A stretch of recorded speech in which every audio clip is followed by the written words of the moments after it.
So hello hi everyone, welcome back to my YouTube channel. हमारे YouTube channel पे आपका स्वागत है। मैं आ चुका हूँ न्यू रिएक्शन वीडियो के साथ। आज का वीडियो बहुत ही बवाल होने वाला है। जो सॉन्ग है दबंग स्टार खेसारी लाल का होली सॉन्ग, तो सॉन्ग का टाइटल है ले देत रहिए होली में। बहुत ही बढ़िया सॉन्ग है। अगर वीडियो हमारा पसंद आएगा तो हमारे चैनल को सब्सक्राइब कीजिए और वीडियो को लाइक कीजिए। कमेंट में आप जरूर बताएं कि आपको वीडियो कैसा लगा। चलिए हम वीडियो को पहले देख लेते हैं। वीडियो स्टार्ट करने से पहले मैं बता देता हूं, मैं हूं विकास मौर्य। चलिए मैं देता हूं अभी इस गाने पर रिएक्शन। चलिए हम वीडियो को स्टार्ट करते हैं। Let's go.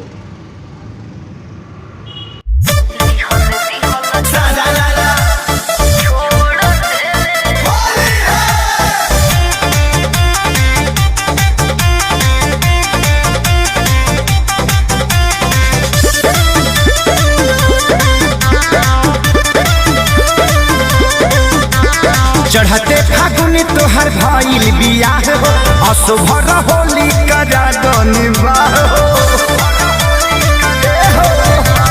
चढ़ते फागुन तोहर भइल बियाह हो, असुभर होली करा दनिवाह हो। देता औरी ले तरही हो महजाए जान होली रखी हो आबाद। देता औरी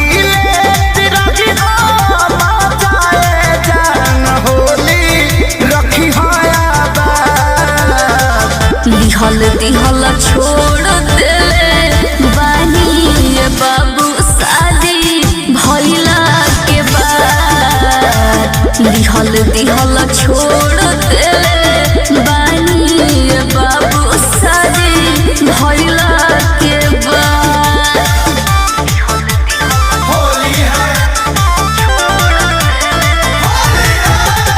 म्यूजिक बाय आर्या शर्मा। अशोक के होली में कहरा पास हो, मरद वाली भैनी अब जनी को रहबा का बस हो। अरे पहले तो हमारे न राजू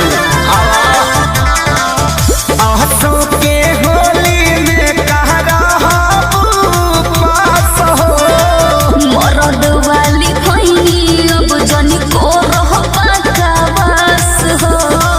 भर फागुन कसहुतानी गुजर करा दरो दिया आशीर्वाद। भर फागुन कसहुतानी गुजर करा दरो दिया आशीर्वाद। दिहल छोड़ दे बानी बाबू शादी भइला के बाद। दिहल छोड़ दे बानी जानू शादी भइला के बाद।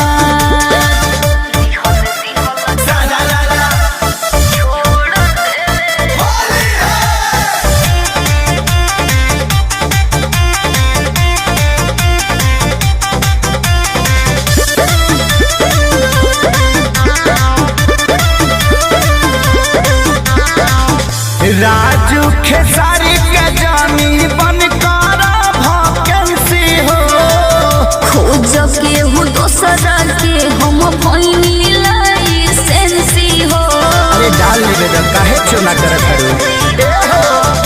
राजू खेसारी के जानी बन कर भकेंसी हो, खोज के हो दोसरा के हम भइनी लाइसेंसी हो।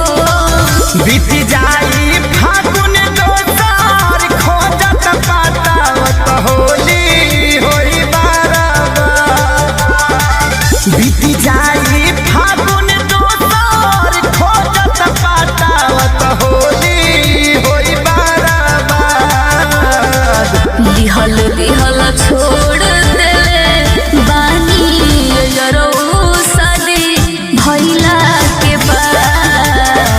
दिहल छोड़ दे बानी जरो शादी भइला के बाद।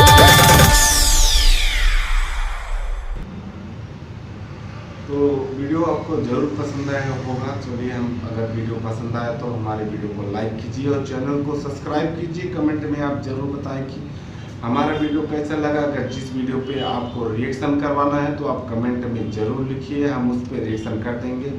चलिए यहीं पर वीडियो हमारा ख़त्म होता है। नमस्कार।